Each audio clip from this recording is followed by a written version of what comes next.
Hello everyone. आज हम देखेंगे प्रोग्रामिंग इन सी लैंग्वेज का part number 8। This is P N Arya. आज की वीडियो में हम देखेंगे storage classes in C and different different types of storage classes. सबसे पहले स्टार्ट करते हैं कि स्टोरेज क्लासेस क्या होती हैं। जैसे हम प्रोग्राम में कोई भी वेरिएबल हम डिक्लेयर करते हैं तो उसका उस वेरिएबल का मीन्स क्या उसका स्टोर रहेगा, मीन्स कहाँ पर वो वेरिएबल स्टोर होगा। फिर सेकंड है कि जब हम कोई वेरिएबल डिक्लेयर करते हैं उसका तो उस वेरिएबल का उस वेरिएबल की क्या इनिशियल वैल्यू रहेगी, मीन्स जीरो रहेगी, वन रहेगी या बाय डिफॉल्ट। तो जब भी हम वेरिएबल डिक्लेयर करते हैं तो उसकी कुछ मीन्स हम कोई भी वेरिएबल वैल्यू उसको डिफाइन नहीं करते हैं तो उस वो ऑटोमेटिकली बाय डिफॉल्ट वैल्यू को स्टोर करता है। फिर नेक्स्ट है कि what is the scope of variable, means उस वेरिएबल का क्या स्कोप रहेगा। मीन्स किसी फंक्शन को हम डिक्लेयर करते हैं तो फंक्शन के अंदर कोई वेरिएबल हम डिक्लेयर करते हैं तो उस फंक्शन तक ही उस वेरिएबल की वैल्यू का स्कोप रहता है, ये पूरे ग्लोबल ही रहेगा। तो किस तरह से उसका स्कोप रहेगा, तो इस तरह से इस स्टोरेज क्लास में हम समझेंगे। फिर लास्ट है what is the life of variable, means जो हम वेरिएबल डिक्लेयर करते हैं प्रोग्राम में तो उसकी क्या लाइफ रहती है, मीन्स उस फंक्शन तक ही रहती है या पूरे फंक्शन के एग्जीक्यूशन तक ही रहती है। तो इस तरह से हम स्टोरेज क्लासेस में हम वेरिएबल के स्कोप को हम समझेंगे। तो यहाँ पर हम चार टाइप के स्टोरेज क्लासेस होते हैं। पहला होता है ऑटोमेटिक, दूसरा रजिस्टर, तीसरा स्टैटिक और चौथा एक्सटर्नल स्टोरेज क्लास। तो सबसे पहले हम समझते हैं कि ऑटोमेटिक स्टोरेज क्लास है। तो हर स्टोरेज क्लास की कुछ ना कुछ जो फीचर्स होते हैं, प्रॉपर्टी होती है। तो ऑटोमेटिक स्टोरेज क्लास में जो वेरिएबल स्टोर होता है, मीन्स उसका स्टोरेज होता है वो मेमोरी में होता है। डिफॉल्ट इनिशियल वैल्यू इसकी अनप्रिडिक्टेबल वैल्यू रहती है which is often is called garbage value. तो इसकी गार्बेज वैल्यू मीन्स रहती है। स्कोप इसका रहता है लोकल टू ब्लॉक, मीन्स एक ही ब्लॉक में इसका स्कोप रहता है, यदि उसके बाहर हम एक्सेस करना चाहेंगे तो नहीं कर पाएंगे। लाइफ इसकी रहती है पूरे till the control remain within the block, means जो इसका ब्लॉक है उस ब्लॉक तक इसकी लाइफ रहती है। जब कर्ली ब्रेस ओपन से लेकर क्लोज तक ही उसके अंदर जो भी वेरिएबल हमने डिक्लेयर किया तो उस ब्लॉक तक ही उसकी लाइफ रहेगी, उसके बाहर हम उसको एक्सेस नहीं कर पाएंगे।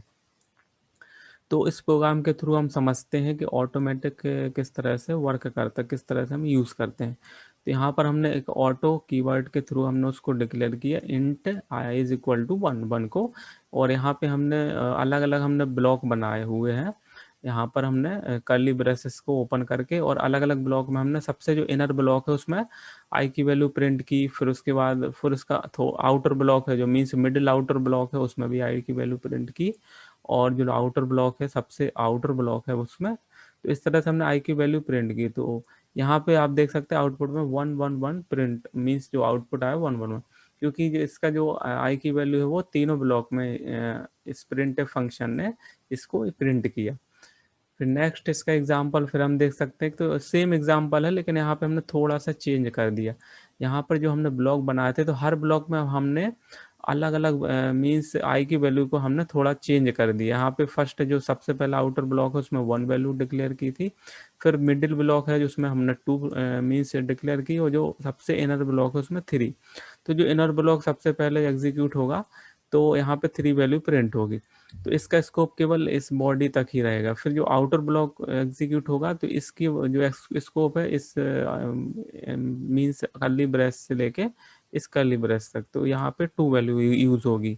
फिर ये सबसे जो बाहर का है मेन फंक्शन वाला आई इज इक्वल टू वन, तो यहाँ पे वन एक्सेस होगा, मीन्स वन की वैल्यू यूज होगी। तो इस तरह से अलग अलग लोकल वेरिएबल में ही आई की वैल्यू को यूज किया जा रहा है। तो इस तरह से आप समझ गए होंगे ऑटो जो स्टैटिक क्लास है किस तरह से वर्क करता है। सेकंड है register storage class. Register storage class में जो उसकी स्टोरेज वैल्यू है वो सीपीयू रजिस्टर में रहती है। डिफॉल्ट इनिशियल वैल्यू इसकी गार्बेज वैल्यू रहती है। इसका स्कोप है local to block, means block में ही इसका स्कोप रहता है। और लाइफ इसकी till the control remain within the block in which variable is defined.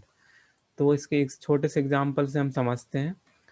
Register int आई, यहाँ पे हमने आई की वैल्यू को डिक्लेयर किया और यहाँ पे आई इज इक्वल टू वन, आई को हमने यहाँ पे इनिशलाइज किया वन से। और यहाँ पे 10 तक के लूप चलेगा और फिर आई प्रिंट होगा, तो सबसे पहले वन फिर टू थ्री तो 10 तक के प्रिंट होगा। तो इस तरह से आप देख सकते हैं कि रजिस्टर जो क्लास है किस तरह से वर्क करता है। तो आप देख सकते हैं कि यहाँ पे सिंपल आपने आई को डिक्लेयर किया और यहाँ पे आई को इनिशियलाइज किया और यहाँ पे वैल्यू 1 से लेकर 10 तक फॉर लूप के थ्रू प्रिंट हो गया। फिर नेक्स्ट है static storage class. Static storage class में स्टोरेज होता है वो मेमोरी में होता है। डिफ़ॉल्ट इनिशियल वैल्यू इसकी 0 रहती है और स्कोप इसका local to block in which the variable defined, means local variable block में ही इसका एक्सेस रहता है स्कोप। और लाइफ इसकी जो रहती है वो value of the variable persist between different function, मतलब इसकी जो लाइफ है अब अलग अलग फंक्शन में ही परसिस्ट रहती है, मीन्स अलग अलग फंक्शन में इसकी लाइफ को हम यूज़ कर सकते हैं। तो इस तरह से हम दो प्रोग्राम को आपस में कंपेयर करते हैं, एक ऑटो मीन्स और स्टोरेज क्लास को यूज़ किया और एक स्टैटिक। तो यहाँ पे हम देख सकते हैं कि 3 फंक्शन को हमने यहाँ पे यूज़ किया, इंक्रीमेंट एक फंक्शन 2 3। इंक्रीमेंट को हम 3 बार यहाँ कॉल करेंगे, तो फर्स्ट इंक्रीमेंट यहाँ पे कॉल होगा तो यह प्रिंट करेगा यहाँ पे आई की वैल्यू 1, मीन्स आई की वैल्यू 1 को प्रिंट करेगा। जैसे नेक्स्ट टाइम आई की वैल्यू इंक्रीज होती है 1 से तो 2 हो जाता है आई की वैल्यू। फिर नेक्स्ट टाइम जब इंक्रीमेंट कॉल होगा तो आई की वैल्यू को 1 ही प्रिंट करेगा, क्योंकि ये जो ओल्ड वैल्यू होती है उसको परसिस्ट नहीं करता, मीन्स उसको स्टोर नहीं करता और इफ मीन्स उसको भूल जाता, मीन लास्ट की वैल्यू है मीन्स उसको मीन्स क्लियर, उसकी लास्ट की वैल्यू क्लियर हो जाती है और जो न्यू वैल्यू फिर से आती है उसी को ही प्रिंट करेगा।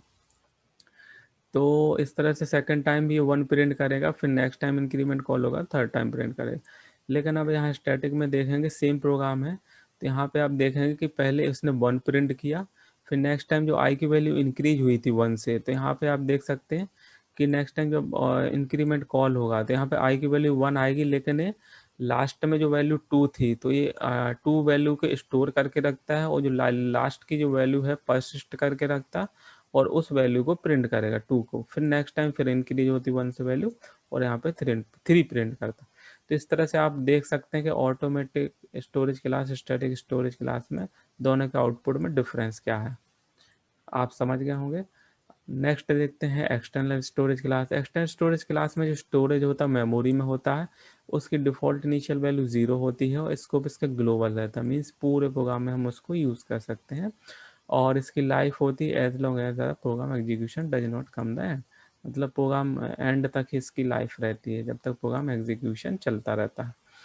तो यहाँ पे इस प्रोग्राम के थ्रू हम समझते हैं। तो यहाँ पर हमने इंट आई यहाँ पे हमने ग्लोबली डिक्लेयर किया, तो इसको हम ग्लोबल डिक्लेरेशन कहते हैं। मेन फंक्शन के अंदर हमने प्रिंट एफ आई को हमने प्रिंट किया, तो सबसे पहले आई की वैल्यू को एज अ 0 प्रिंट करेगा, क्योंकि ये डिफ़ॉल्ट वैल्यू 0 स्टोर करता है, तो यहाँ I is equal to 0। Increment function यहाँ पे हमने यूज़ किए 2 इंक्रीमेंट फंक्शन और 2 डिक्रीमेंट फंक्शन। तो सबसे पहले इंक्रीमेंट फंक्शन पहला वाला इन कॉल होगा, तो यहाँ पर देखेंगे कि आई की वैल्यू 0 थी तो 0 प्लस 1 तो आई की वैल्यू आई में स्टोर हो जाएगा 1, तो यह प्रिंट कर देगा on increment I is equal to 1, तो ऑन इंक्रीमेंट आई की वैल्यू 1 प्रिंट हो जाएगी। फिर सेकंड टाइम इंक्रीमेंट की वैल्यू फिर यहाँ पे फिर इंक्रीज होगी, कॉल होगा इंक्रीमेंट, तो आई की वैल्यू हो मीन्स लास्ट टाइम 1 थी तो यहाँ 1 प्लस 1 2 हो जाएगी, तो यहाँ पर आई की वैल्यू हो जाएगी 2 और फिर ये प्रिंट करेगा आई की value on increment I is equal to 2। अब next time decrement function call होगा, तो डिक्रीमेंट फंक्शन यहाँ पर कॉल होगा, तो आई की वैल्यू लास्ट टाइम 2 थी तो यहाँ पर ये 2 माइनस 1 करेगा और आई में स्टोर करेगा 1, तो on decrement I is equal to 1 print होगा और नेक्स्ट टाइम फिर से प्रिंट होगा डिक्रीमेंट फंक्शन, तो ये 1 माइनस 1 मीन्स माइनस करेगा और 0 हो जाएगा, तो फिर I on decrement function I is equal to 0। तो इस तरह से इंक्रीमेंट फंक्शन में आई की वैल्यू इंक्रीज हुई और डिक्रीमेंट फंक्शन में आई की वैल्यू डिक्रीज हुई, मीन्स कम हुई। तो इस तरह से आप देख सकते हैं कि इसको ग्लोबली किस तरह से यूज़ किया। एक और प्रोग्राम है, इससे आप और क्लियरली समझ जाएंगे ग्लोबली किस तरह से यूज़ होता है। यहाँ पे हमने मेन फंक्शन के ऊपर जो भी हम वेरिएबल डिक्लेयर करेंगे वो ग्लोबली डिक्लेरेशन कहलाएगा, ग्लोबल डिक्लेरेशन कहते हैं। इसकी जो वैल्यू की जो मीन्स इस वैल्यू का हम पूरे प्रोग्राम में एक्सेस कर सकते हैं। तो यहाँ पर हम देखेंगे कि main function x is equal to 20, तो यहाँ पर हमने 20 यहाँ पे खुद की एक लोकल वेरिएबल को हमने डिक्लेयर किया, तो यहाँ पे x से जब हम प्रिंट करेंगे तो x की वैल्यू ये लोकली यूज़ करेगा, तो यहाँ पे 20 प्रिंट हो जाएगा। अब यहाँ पर हमने एक डिस्प्ले फंक्शन भी यूज़ किया हुआ डिक्लेयर किया, तो डिस्प्ले फंक्शन यहाँ कॉल होगा, तो डिस्प्ले यहाँ पर जैसे ही कॉल होगा तो प्रिंट करेगा x की वैल्यू 10, क्योंकि x की वैल्यू का जो मीन्स स्कोप है वो इस x की वैल्यू का ग्लोबली है, मीन्स ये वाला x ग्लोबली एक्सेस कर सकता है। क्योंकि ये 20 वैल्यू को ये वाला एक्स एक्सेस नहीं कर सकता, क्योंकि इसका स्कोप केवल इस ब्लॉक तक ही है, मेन फंक्शन के ब्लॉक तक ही है। तो इस तरह से डिस्प्ले फंक्शन का जो ब्लॉक है वो 10 वैल्यू को, मीन्स ग्लोबल वैल्यू को एक्सेस कर सकता है। तो इस तरह से 10x सेकंड टाइम जो एक्स की वैल्यू वो 10 प्रिंट होगी। आई थिंक आपको पूरा जो स्टोरेज क्लास समझ में आ गया होगा, कितने टाइप्स का होता है, वो भी अलग अलग प्रोग्राम्स हैं, हमने प्रोग्राम के एग्जांपल्स के थ्रू मैंने समझाया। तो प्लीज़ इस वीडियो को लाइक कीजिए, शेयर कीजिए और हमारे इस चैनल को सब्सक्राइब कीजिए और साथ में बेल आइकन को भी प्रेस कीजिए, ताकि इसी तरह के आने वाले वीडियोस का नोटिफिकेशन आपको मिल जाएगा। Thank you for watching.